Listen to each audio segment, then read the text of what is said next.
What's up everyone, Praful here. Welcome back to another episode of the 915 Daily. Today is Sunday, 16th of August and we have completed 2 weeks of market action under this new CAS regime.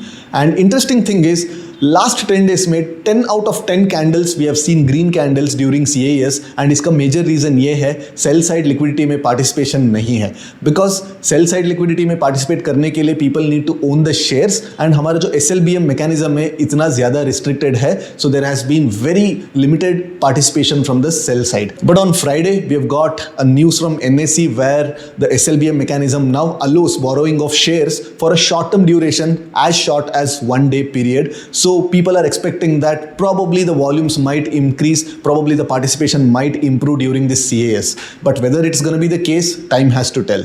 But at the same time, a lot of media channels have given the coverage to the traders' request and major request traders community से ये है कम से कम 0DT contracts को dealing कर दो CAS से, let those contracts expire at 315's reference price and let them not trade while the auctioning is in place. Now whether the regulator is going to make any tweaks to this system, time has to tell. But as traders, we need to accept that probably this system is here to stay. But if this system is here to stay, in my opinion, the old way of trading expiries is probably not worth it. And when I say it's not worth it, I'm not saying that returns negative होने वाला है, but आपका जो trading parameters है, Sharpe ratio होने दो, Kalmar ratio होने दो, all those metrics are going to come down drastically because the reduction in the number of expiries, ELM margin, and now increased STTs where it will lead to increased slippages and wider bid-ask spreads, and now this CAS regime which is going to kind of alter the traditional way of trading expiries. So a lot of my trader friends have gone back to the drawing board trying to devise new strategies suitable to this new regime, and that's about the CAS system. Now to talk about the markets, last week markets higher level hold कर रहे थे, 24,500 के ऊपर sustain कर रहे थे, but this week over the last 2 or 3 sessions the markets have come down. 24,300 and 24,400 के बीच hover कर रहा है, but in spite of the markets coming and hovering around the lower levels, India VIX continuously नीचे आ रहा है. 11.3 के आसपास India VIX trade कर रहा है. लॉन्ग टर्म ऑप्शन कॉन्ट्रैक्ट्स में काफ़ी ज़्यादा क्रश देखने को मिला है. And just to give you perspective, Nifty's straddle on Friday closed at a mere 180 rupees.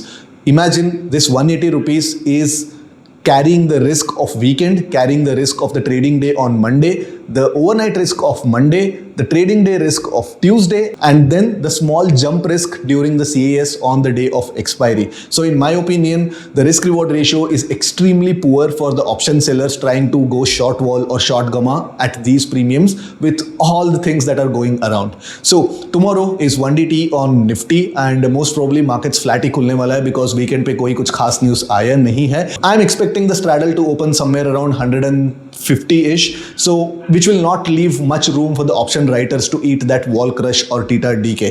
So probably we might have to get some directional bets. So कहाँ पे मिल सकता है? Let's find out. Let's get to the terminal. All right, video को छोटा रखते हैं and first things first, जो straddle जो है 180 रुपीज़ पे क्लोज हुआ है तो मोस्ट प्रॉब्ली 150 या 160 के बीच खुल सकता है. So there is not much meat left for the option writers. तो यहाँ पे हम लोग definitely non directional trades plan नहीं करना चाहिए. एक ही नॉन डायरेक्शनल ट्रेड मेरे को नज़र आ रही है, कहाँ पे करना है मैं एक्सप्लेन करूँगा, बट उससे पहले डायरेक्शनल ट्रेड्स का देख लेते हैं. ठीक है, तो as I said there are lot of unknowns in the markets and ऐसे सिचुएशन में हमको सिर्फ ए ग्रेड सेटअप से ढूंढना है. And for an option writer specially somebody like who trades mean reversions predominantly, हमको मार्केट्स को पहले मूव करने के लिए स्पेस देना है एंड उसके बाद ही हम लोग कॉन्फ्लुएंस लेवल्स को ढूंढेंगे जहाँ से हम लोग थोड़ा मीन रिवर्शन ट्रेड इनिशिएट कर सकते हैं. तो इसका मतलब क्या है, तो अगर मार्केट्स फ्लैट ओपन हुआ 350 या 370 380 के आसपास, तो I will not try to come and short the markets around these levels. Yes, there is a possibility that market यहीं से रिवर्स कर ले, बट यहाँ पे जो है प्रोबेबिलिटी कम हो जाता है, रिस्क रिवॉर्ड हमारे फेवर में नहीं रहता है. तो अगर मार्केट 400 के नीचे अगर खुलता है, 400 के नीचे कहीं पे भी खुलता है 350 से लेके 400 के बीच में, तो I let the markets travel all the way till 500 and 500 के आसपास मेरे को एक अच्छा रिस्क रिवॉर्ड सिनेरियो मिलता है to short the markets. And यहाँ पे मैं शॉर्ट करूँगा using a bear call spread, जिसका जो पे ऑफ ग्राफ है it looks something like this. ठीक है। एंड देन जब मार्केट हमारे फेवर में आ जाता है तो देन वापस मार्केट्स जैसे 24,400 के आसपास आएगा तो then I add the put side spread also and try to make it like a condor. तो इस कॉन्डोर को मैं एक्सपायरी तक में लेके जा सकता हूँ। नव यहाँ पे ये इंपॉर्टेंट हो जाता है कि जो मैक्सिमम रिस्क जो है स्प्रेड में 0.5% होना चाहिए, and since the spread itself is 1:1 kind of a risk reward spread, तो प्रॉफिट भी है 0.5% है। नव अगर मार्केट हमारे अगेंस्ट जाना शुरू कर देता है तो then will hold till 24,600 and basically क्या करना है, इसको एक्सपायर होने छोड़ देना है। वैसे भी 1:1 रिस्क रिवॉर्ड है, बट अगर मार्केट्स हमारे फेवर में आना शुरू करता है तो that is when will add the put spread when the market comes back to 24,400 levels. तो यहाँ पे हम लोग थोड़ा प्रॉफिट मैक्सिमाइजेशन के लिए प्लान कर सकते हैं, बिकॉज 24,400 एंड 24,500 का जो आयरन कॉन्डोर है it look something like this, and हमारा जो ब्रेक इवन्स बनता है it come somewhere around 24,550 and 24,350 levels. तो डिसेंट 200 पॉइंट का रेंज मिल जाता है फॉर द एक्सपायरी, तो इस स्प्रेड को हम कैरी फॉरवर्ड कर सकते हैं। ठीक है। नाउ लॉन्ग ट्रेड के लिए मैं कहाँ पे प्लान कर रहा हूँ, तो अगर मार्केट्स 24,370 के ऊपर खुलता है and then markets come to 24,260 levels, then only I will trade the long trade. अगर मार्केट्स थोड़ा बहुत इतना गैप डाउन के साथ ओपन हो जाएगा, लेट्स से मार्केट्स यहाँ पे गैप डाउन के साथ 300 के आसपास ओपन हो जाएगा and then it comes to 24,260 250 levels, ये लोग को अप्रोच करेगा, then most probably I will not try to go long, I will let the markets break down here. अगर मार्केट मेरे बिना यहाँ पे रिवर्स कर देता है, let it go, but again as I am saying markets को कम से कम 100 to 120 पॉइंट्स इंट्राडे में ट्रैवल करने को देंगे एंड उसके बाद ही हम ढूंढेंगे यहाँ से कहाँ पे आसपास रेजिस्टेंस या सपोर्ट लेवल है जहाँ से हम लोग एक मीन रिवर्शन ट्रेड इनिशिएट कर सकते हैं। ठीक है। So these are the two scenarios. Now अगर एक बड़ा गैप डाउन मिल जाता है, लेट्स से इसके नीचे अगर गैप डाउन मिल जाता है, तो then will wait for the markets to pull back towards 24,300 levels and यहाँ पे हम लोग थोड़ा बहुत मीन रिवर्शन ट्रेड प्लान कर सकते हैं। बट ये जो बड़ा गैप डाउन का सिचुएशन है थोड़ा कम प्रोबेबिलिटी का है, because markets most probably plus और माइनस 50-60 पॉइंट्स के अंदर ही ओपन होना चाहिए एज ऑफ नाउ।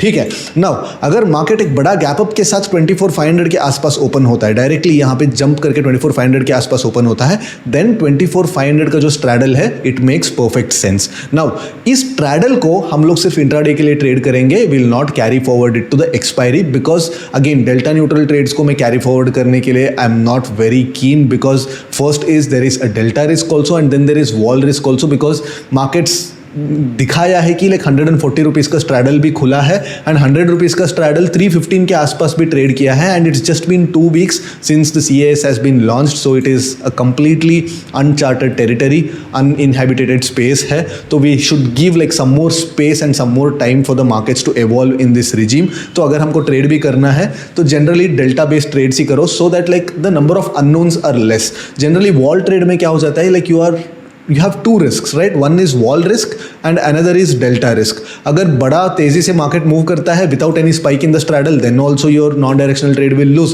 अगर मार्केट कहीं पे भी नहीं मूव करता है but there has been a wall repricing, then also your position will lose. तो यहाँ पे दो चीज़ें आपके अगेंस्ट में है। बट अगेन आप सिर्फ डेल्टा ट्रेड्स को करेंगे तो यस आप सिर्फ प्राइस एक्शन बेस्ड ट्रेड्स ले सकते हैं without worrying about how the markets are going to reprice the vols in the coming immediate, like probably immediate 1 day or 2 day का टाइम पे। ठीक है। So these are my scenarios and I hope you guys had a great weekend and belated happy Independence Day. I will again see you after tomorrow's market action. Till then take care, bye bye.